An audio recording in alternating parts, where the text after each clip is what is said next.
This is by David Bokovoy, who has a PhD in Hebrew Bible and Ancient Near East from Brandeis University. That's one of the top biblical and Jewish studies universities in the country, and they almost never let Gentiles in there, but so David has been made an honorary Jew in order to attend that university.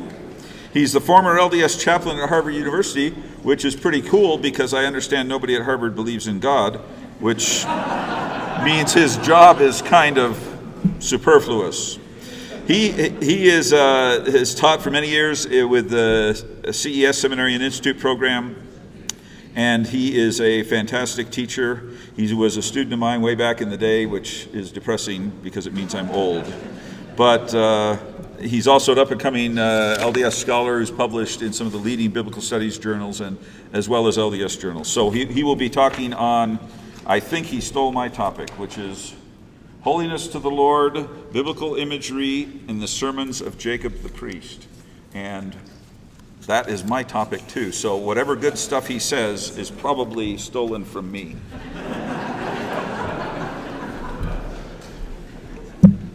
Bill has no idea how true that absolutely is. He actually sent me a PDF about a year ago of his paper, and so if there's something that sounds familiar, it's his. I am grateful for Bill and for David and for all that they've done to put together this wonderful conference. It's been great to attend and participate in and to learn from the presentations that have been shared. Grateful for a chance to dedicate this paper to my friend Matt Brown. I have about 14 pages to get through, so I'm going to move quickly. But this will be the most exciting presentation of the day, I promise. Despite the deep spiritual significance for Latter-day Saints, the Book of Mormon contains very few explicit references to temple worship. Towards the beginning of Nephi's record, the Book of Mormon prophet informs his readers that he built a temple for his community, quote, after the manner of the Temple of Solomon, 2 Nephi 5:16. Years later, the righteous King Benjamin gathered together his people at the temple to hear the words of his highly influential sermon. Similarly, when the resurrected Christ visited the Nephites, the Book of Mormon makes note that the long-awaited theophany occurred specifically at the temple precinct in Bountiful. Hence, notwithstanding a scarcity of explicated ritual detail, clearly the temple itself fulfilled a decisive role in Nephite religious conceptions. Since the Book of Mormon presents the Nephites as a forgotten familial branch of ancient Israel, the profound religious role that the temple appears to have held in Nephite society really comes as no surprise. For both biblical as well as ancient Israel, the temple served as the very focal point of religious devotion. In its most basic fundamental sense, the temple provided a literal dwelling place for deity. Temple precinct was therefore considered holy, and entry into Israelite temple space not only imbued the worshiper with the degree of that holiness, but also conceptually placed the individual in the presence of deity. Even though its depiction of actualized temple rituals is admittedly somewhat slight, when Book of Mormon prophetic discourse is read through the lens of ancient temple worship, many of these sermons can be shown to reflect imagery and ritual performances directly associated with biblical conceptions. This observation proves especially true in the teachings of the Book of Mormon prophet Jacob. Thus, through an analysis of two of Jacob's sermons, 2 Nephi 9 and Jacob 1:3 through verse 12, the following study illustrates the manner in which Book of Mormon prophetic discourse can be shown to draw upon a variety of ancient temple themes. As the second Nephite scribal voice, Jacob, the brother of Nephi, fulfills a central role as priestly author in what the Book of Mormon itself identifies as the more spiritually focused writings of the small plates. Nephi specifically refers to Jacob as a consecrated priest over the land of Nephi's people, 2 Nephi 5, verse 26. According to his own writings, Jacob's priestly responsibilities dictated that he take upon his head the sins of the people if he failed to teach them the word of God. It's Jacob 1, verse 18. Reading Jacob's description of his obligation in connection with biblical temple ritual creates a type of reversal in Jacob's statement from the traditional role fulfilled by an Israelite high priest. According to Exodus 28, verse 38, when officiating in temple worship, the high priest would wear the sacred priestly cap or mitre inscribed with the Hebrew phrase Kodesh la Adonai, or holiness to Yahweh / the Lord, signifying that as a priest he was able to effectively expiate or absorb sin. Holiness to the Lord shall be upon Aaron's forehead, we read in Exodus 28:38, that Aaron may bear the iniquity of the holy things which the children of Israel shall hallow in all their holy gifts. And it shall be always upon his forehead, that they may be accepted before the Lord. This biblical text indicates that part of the priestly duty consisted in removing sin and wearing the cap upon his head. The biblical high priest was able, therefore, to win acceptance for Israel before the Lord. In a related notion, Leviticus 10:17 indicates that biblical priests carried the responsibility to, quote, bear the iniquity of the congregation and to make atonement for them before the Lord, end of quote. This biblical conception of priestly responsibility to absorb sin, therefore, parallels Jacob's description of his own assignment. Quote, and we did magnify our office unto the Lord, taking upon us the responsibility, answering the sins of the people upon our own heads, if we, note the head imagery, did not teach them the word of God with all diligence. Wherefore, by laboring with our might, their blood might not come upon our garments. Otherwise, their blood would come upon our garments, and we would not be found spotless at the last day. When read through the lens of ancient Israelite temple worship, Jacob's comments bring to mind the thought of the biblical priest, whose robes were no doubt stained with the blood that had effectively absorbed the iniquity of his people during sacrificial slaughter. Yet Jacob's role was also that of teacher, and like the biblical priest who could bear iniquities of the congregation, as symbolized through the sacred phrase inscribed upon the mitre or cap worn directly upon his own head, Jacob recognized that he would take the sins of the people upon his own head if he failed to fulfill his consecrated commission. According to the Book of Mormon, in serving as a priest, Jacob would have performed Mosaic temple ordinances in the Nephite temple, constructed by his brother as a parallel to Solomon's holy shrine. Alma 25:15 states that the Nephites participated in the outward performances of the law of Moses. In terms of biblical tradition, some of these outward performances appear directly linked with temple worship and ritual. It is perhaps, therefore, significant, and I think it is absolutely wonderful, I'll add, that the same literary unit in the Book of Mormon that describes Nephi building a temple also identifies Nephi consecrating Jacob to serve as priest. That's 2 Nephi 5:16 and 26. In his own writings, Jacob identifies himself as a priest who taught his people the word of God in the temple. Wherefore I, Jacob, gave unto them these words as I taught them in the temple, we read. Significantly, Jacob's priestly sermons, including the one he delivers specifically at the temple, suggest a profound familiarity on the part of the author with the rituals and conceptions connected with ancient Israelite temple worship. Jacob goes so far as to specifically identify his sermon in Jacob 2-3, verse 12, as a temple discourse in his opening remarks.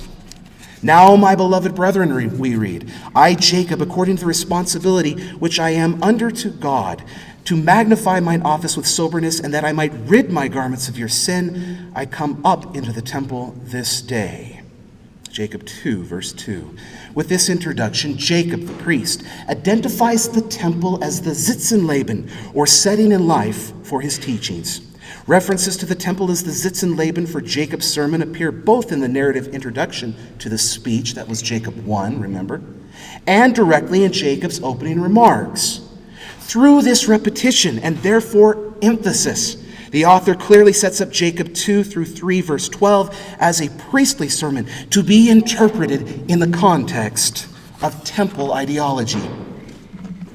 In the narrative introduction to his discourse, Jacob informs his readers that both he and his fellow priesthood holders labored diligently to convince their people to, quote, come unto Christ and partake of the goodness of God, that they might enter into his rest. That's verse 7. Jacob's language presents a literary allusion to Psalm 95, verse 11, and this is really, really cool. Okay. Jacob's language presents a literary allusion to Psalm 95:11, a text where, concerning the wilderness generation of Israel, Yahweh declared, I swore in my wrath that they should not enter my rest. That's verse 11. The Hebrew word, translated in the King James Version as rest, means more precisely resting place, and refers contextually to the promised land, where, from a biblical perspective, the presence of Yahweh literally resided. In the context of Jacob's temple sermon, Jacob's allusion to Psalm 95 more closely parallels the text's Christological reinterpretation in Hebrews 3-4, where the place of rest referred to in Psalm 95 denotes God's holy presence as signified by his throne. When read as a thematic introduction to his temple sermon, Jacob's use of Psalm 95 and the notion of entering into God's rest matches one of the paramount conceptions associated with ancient temple worship, that of physically entering the presence of divinity. Within the Bible, this motif appears reflected through the biblical expression lifnei Adonai, before the Lord / Yahweh. In Hebrew, the prepositional phrase lifnei, which means literally to the face of, or at the front of, carries the same semantic nuance in the presence of, or as rendered in the King James Bible English, simply before. And studies have shown that any ritual activity in which a biblical author uses the formula before the Lord can be considered an indication of either a temple experience or sight, since as Moshe Haran illustrated, quote, this expression stems from the basic conception of the temple as a divine dwelling place and actually belongs to the temple's terminology, end of quote. Hence, as an introduction to his speech, Jacob's statement regarding the process of entering into the Lord's rest serves as an important thematic segue to his temple sermon, as does his allusion to the provocation of God in the days of temptation while the children of Israel were in the wilderness. Jacob's statement in 1 verse 7 draws upon Psalm 95:8, an ancient temple-related text that encourages Israel to, quote, harden not your heart in the day of provocation, as in the day of temptation in the wilderness, end of quote. See, it's the same language. In his highly influential work on form criticism in the Psalms, Hermann Gunkel identified Psalm 95 as a temple hymn. On sacred occasions in the Hebrew Bible connected with festivals, Israelites would come together to worship deity at the temple. In the words of Gunkel, the people would gather together at the temple, quote, in their best clothes and in the happiest mood, end of quote. I love that statement. It's beautiful. Subsequent studies following Gunkel's lead have shown that temple hymns, including Psalm 95, would perhaps have been sung by ancient Israelites as they entered the house of the Lord. Summarizing these observations, Marvin Tate writes, quote, in verse 1, worshipers approaching the place of worship for some festival occasion encourage each other or are encouraged by a speaker, such as a priest, to move on to the sanctuary with shouting and singing. Isn't it wonderful? Let me interject and say that this is the text that Jacob draws upon as priest in his biblical temple sermon. It's incredible to me. A second call to move toward Yahweh is given in verse 2, envisioning worshipers according to enter the inner area of the sanctuary, perhaps into the inner court of the temple. And in the third exhortation, he goes on and summarizes what many scholars have observed in terms of this text that Jacob quotes. Now, the opening lines of the Old Testament temple hymn Jacob quoted describes the feelings temple worshipers should have when entering the Lord's presence, as Gunkel so beautifully addressed.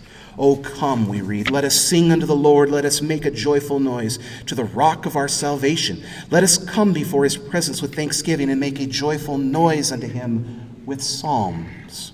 After citing this hymn in his narrative introduction, Jacob, however, appears to specifically reverse the sentiment expressed in these lines, telling his people that even though he had come up into the temple, he felt the exact opposite emotion of joy and thanksgiving in the Lord's presence. In verse 6 we read, "Yea, it grieveth my soul, and causeth me to shrink with shame before the presence of my Maker, that I must testify unto you concerning the wickedness of your hearts." When read in connection with Jacob's citation of Psalm 95, verse 8, this statement appears to present an intentional reversal of the hymn's opening lines. Well, in addition to the reference of appearing before God's presence, Jacob's allusion to wicked hearts parallels the imagery in Psalm 95, verse 8, where the hymn instructs temple worshipers to specifically harden not your heart on this sacred occasion. Jacob was also clearly touched by the metaphor, rock of our salvation, that appears in Psalm 95, verse 1, for he adopted this very metaphor in two of his Book of Mormon sermons, 2 Nephi 9, verse 45, and Jacob 7, verse 25. Now other literary allusions to ancient temple worship appear throughout Jacob's sermon, including his subsequent reference to prayer. And in the interest of time, I will skip that to jump to what I think is perhaps even more interesting and significant. Because if you'll recall, my thesis is to illustrate that temple imagery may be drawn out from the prophetic sermons in the Book of Mormon, and I use two of Jacob's priestly discourses to illustrate this. This, by the way, is very much a follow-up to the approach that I took to analyzing the story of Jacob and Esau and the blessing ritual in the first volume of Studies in the Bible and Antiquity. I referred to it as ritual in narrative. And I see this as somewhat of a follow-up where we are looking for and drawing out ritual in prophetic sermon, specifically in the Book of Mormon. Now, we'll move to 2 Nephi 9 for time's sake. Throughout his atonement sermon, discourse, Jacob goes so far as to adopt the term holy as a biblical-like leitvort or theme word, intentionally repeated for both didactic as well as poetic purposes. Examples of this repetition over and over again, I would add, to the concept of holy include the mouth of his holy prophets, the Holy One of Israel, the holy judgments of God, the saints, which is, of course, holy ones, of the Holy One of Israel, the holiness of our God. Holy, holy are they judgments. If ye were holy, I would speak unto you of holiness, but ye are not holy, which I think is so ironic, right? There's so many references to holy. The holy name of my God, and on and on and on. It's his obsession from a literary perspective, the focus of this priestly sermon. As suggested through this repetition, the notion of holiness appears as a central theme throughout Jacob's address.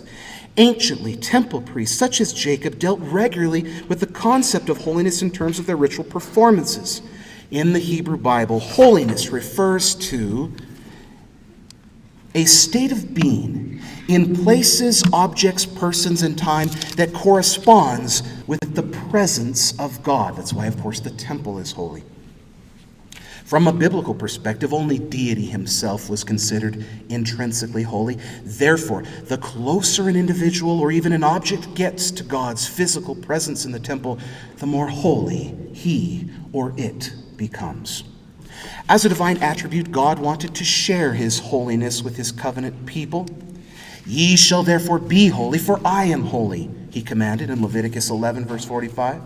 Since the temple served as God's house, it appears inseparably linked with the quality of holiness in biblical views. For example, I will come into thy house in the multitude of thy mercy, declared the psalmist, and in thy fear will I worship toward thy holy temple. Psalm 5, verse 7. Many of the sacrificial rituals performed under the law of Moses served as sacred acts designed to retain the temple's quality of holiness. This effort was based upon the notion that Israel needed to keep separate the holy from the unholy and the clean from the unclean, especially in terms of temple worship. Jacob Milgram has shown that as the opposite of holiness, impurity could attack areas or people made holy by the sanctifying presence of deity, including the temple. In priestly temple-based rituals, impurity was removed by means of sacrificial blood, which functioned as a type of ritual detergent, effectively absorbing impurity from the temple and its sacred vessels. We see this, for example, in Leviticus 16, 15 through 16.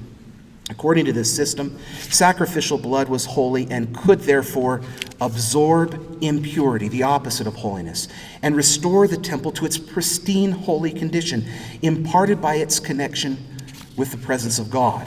In the biblical priestly system, human beings could transmit impurity, contaminating other individuals and or objects, and thus destroy the state of holiness in the temple. In this sense, humans could spread impurity in one of three ways: as a leper, a corpse, or by means of sexual emissions. The ancient priestly view of bodily impurifications may at first seem arbitrary in nature. The impurities focus on four phenomena: death, semen, skin disease or leprosy, and blood. However, as Milgram has explained, their common denominator is in fact death. And I'll just tell you that that is a very interesting observation. And to summarize the point then that is made in Milgram's studies, impurity is death. Holiness is life. Therefore, since blood is the life source, of course it has the power to absorb impurity or death. Okay? And now finally then we end, and with all of this in mind, we return then to Jacob's sermon, where he is emphasizing holiness, holiness over and over again, and then he states these sorts of things. Jacob testified of the power of the Holy One of Israel to overcome death, stating that this atonement will transpire as assuredly as the Lord liveth. Think of it in holiness priestly conceptions. Moreover, Jacob's praise directed towards the Holy One of Israel in the course of his speech specifically includes the statement, "Oh, the greatness of the mercy of our God, the Holy One of Israel, for he delivered his saints, his holy ones, from death and hell." And finally, as priest, Jacob warned his people against transgressing against their holy God, encouraging them to remember that to be, quote, carnally minded is death, and to be spiritually minded is life eternal. This is amazing that this happens in the Book of Mormon, this very profound view of priestly conceptions, and yet we see these sorts of things over and over again, and that is about all I have time to explore with you. So I leave you with my thoughts of how wonderful it is to read the Book of Mormon from this vantage point, from the view of ancient temple imagery and motif that we see in the Bible, and to draw that out and to see it in the sermons is a very exciting journey, and one that I suspect my friend Matthew Brown would enjoy witnessing and participating in with me. Thank you.